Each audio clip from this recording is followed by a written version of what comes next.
Breaking news చూస్తున్నాం. దేశంలో సంచలన నిర్ణయాలు తీసుకుంటున్నారు. ప్రధాని మోదీ కాన్వాయ్ భారీగా కుదించారు. 2 వాహనాలే వాడుతున్నారు మోదీ. ఇక మోదీ బాటలోనే తెలుగు రాష్ట్రాల సీఎంలు కూడా వెళ్తున్నారు. కాన్వాయ్ ని 4 వాహనాలకు తగ్గించుకున్నారు CM Chandrababu and deputy CM Pawan Kalyan. ఇక భద్రతా సిబ్బందికి స్పెషల్ బస్ ని ఏర్పాటు చేశారు చంద్రబాబు కాన్వాయ్ లో. ఇక తన కాన్వాయ్ కూడా తగ్గించాలని సీఎం రేవంత్ రెడ్డి అధికారులను సూచించినట్టు తెలుస్తోంది. 4 లేదా 5 వాహనాలకే తన కాన్వాయ్ని కూడా పరిమితం చేసుకునే అవకాశం ఉంది ముఖ్యమంత్రి రేవంత్ రెడ్డి. దేశంలో అసలు ఏం జరుగుతోంది? ఫ్యూయల్ క్రైసిస్ భారీగా పెరగబోతోందా? అంటే ముఖ్యమంత్రులు, ప్రధానులు, డిప్యూటీ ముఖ్యమంత్రులు, మంత్రులు అందరూ తమ కాన్వాయ్ని తగ్గించుకుంటున్నారు, వాహనాల్ని తగ్గించుకుంటున్నారంటే ఏకంగా మోదీ ఏమన్నా మాట్లాడుకొచ్చారు. బిఫోర్ అండ్ ఆఫ్టర్ విజువల్స్ మనం చూస్తున్నాం. బిఫోర్ విజువల్ చూడండి, చంద్రబాబు కాన్వాయ్లో ఎన్ని వాహనాలు ఉండేవనేది. సో బిఫోర్ విజువల్ చూస్తూ ఉంటే మోదీకి సంబంధించినటువంటి వాహనాల సంబంధించి విజువల్ అది. సో ఒకప్పుడు ఆయన వాహనాలు 40-50 వాహనాలు ఉండేవి. ఆయన కాన్వాయ్లో 40 నుంచి 50 వెహికల్స్ ఉండేవి. ఇప్పుడు కేవలం 2 అంటే 2. ముందొక వెహికల్ వెళ్తోంది, వెనకాల ఇంకో వెహికల్ వస్తుంది. 2 వాహనాల్లోనే ఆయన బయటికి వెళ్తూ ఉన్నారు. అయితే చాలా భారీ స్థాయిలోనే వాహనాల్ని తగ్గించుకున్నారు ఆయన. సో ఇవన్నీ కూడా క్రైసిస్, ఫ్యూయల్ క్రైసిస్ రాబోతోందా? దానికి సంకేతాలేనా? డైరెక్ట్గా బంగారం కొనొద్దంటున్నారు, ట్రావెల్స్ బంద్ చేయాలంటున్నారు. అబ్రాడ్కి లేకపోతే ఇతరత్ర టూర్స్ అండ్ ట్రావెల్స్ బంద్ చేయాలంటున్నారు.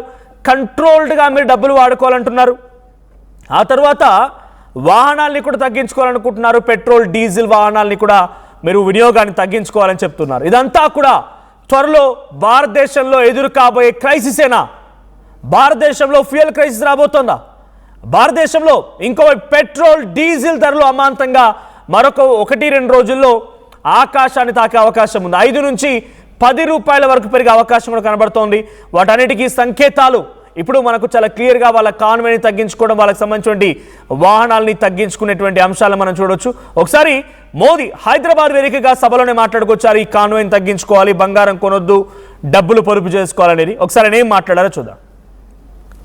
साथियों, आज जो संकट है उसमें हमें विदेशी मुद्रा बचाने पर भी बहुत जोर देना होगा, क्योंकि दुनिया में पेट्रोल, डीजल इतना ज्यादा महंगा हो गया है, पहले से कई गुना ज्यादा कीमतें बढ़ गई है. तो हम सबका दायित्व है कि पेट्रोल, डीजल की खरीद पर जो विदेशी मुद्रा खर्च होती है, पेट्रोल, डीजल बचाकर हमें वो मुद्रा भी बचानी है. साथियों పెట్రోల్, డీజిల్ ఇప్పుడున్నటువంటి సంకటం, ఈ సంకటంలో పెట్రోల్, డీజిల్ని కొంత వినియోగంని తగ్గించాల్సిందే ఇది అని చెప్తున్నమాట. అయితే ఇప్పుడు ఇవన్నీ కూడా సంకేతాలు. సో మొన్న 5 రాష్ట్ర ఎన్నికలు అయిపోయాయి. అందరం ఊహించినట్టుగానే పెట్రోల్, డీజిల్ ధరలు పెరగబోతున్నాయి. ఇట్స్ ఫర్ ష్యూర్ పెరుగుతాయి. కానీ ఒకవేళ ఆ వ్యతిరేకతని ఎదుర్కోవాలన్నా, లేదు ఒకరికి చెప్పే ముందు డెఫినెట్గా మనం కూడా పాటించాలనే సిద్ధాంతం ఉంటుంది. కాబట్టి ఆ రకంగా మోదీ కూడా పాటిస్తున్నారు. అందుకే ఆయన పెట్రోల్, డీజిల్ ధరని పెంచబోతున్న తరుణంలో ఒక్కసారిగా ఈ రకంగా ఆయన కాన్వాయ్ని తగ్గించేశారు. మనం విజువల్ చూస్తున్నాం. ఇంకోవైపు రేవంత్ రెడ్డికి సంబంధించి విజువల్ కనబడుతోంది. రేవంత్ రెడ్డి కూడా తమ కాన్వాయ్ని తగ్గించుకోవాలని నిర్ణయించినట్టు తెలుస్తోంది. 4 వాహనాలకి పరిమితం చేయాలనుకుంటున్నారు. అటు ఇప్పటికే ఏపీ సీఎం చంద్రబాబు కూడా తన వాహనాల్ని, కాన్వాయ్ని 4 వరకే పరిమితం చేసుకున్నారు. డిప్యూటీ సీఎం కూడా 4 వాహనాలనే వాడుతున్నారు. మరికొంతమంది మంత్రులు కూడా ఇప్పటికే తగ్గించుకున్నట్టు తెలుస్తోంది.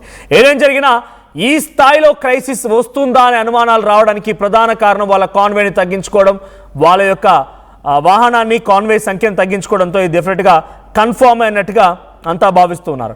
సో ఒకసారి మా ప్రతినిధి కృష్ణమోహన్ సిద్ధంగా ఉన్నారు.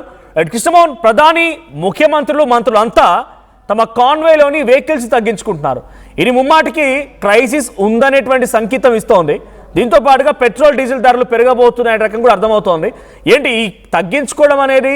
చాలామంది అఫ్కోర్స్ అటు ప్రతిపక్షమైనటువంటి కాంగ్రెస్ కానీ ఇతరత్ర పార్టీ కూడా ఇదంతా ఒక పిఆర్ స్టంట్ అని చెప్తూ ఉంటాయి. సో ఇది పిఆర్ స్టంటా, నిజంగానే క్రైసిస్ ఉందా? మరి ప్రధానమంత్రి, ముఖ్యమంత్రులకే అందుబాటులో ఉన్నటువంటి ఫ్యూయల్ సామాన్య ప్రజలకు ఎలా అందుబాటులోకి వస్తుంది? ఈ క్రైసిస్ ఎలా ఓవర్కమ్ చేయబోతోంది?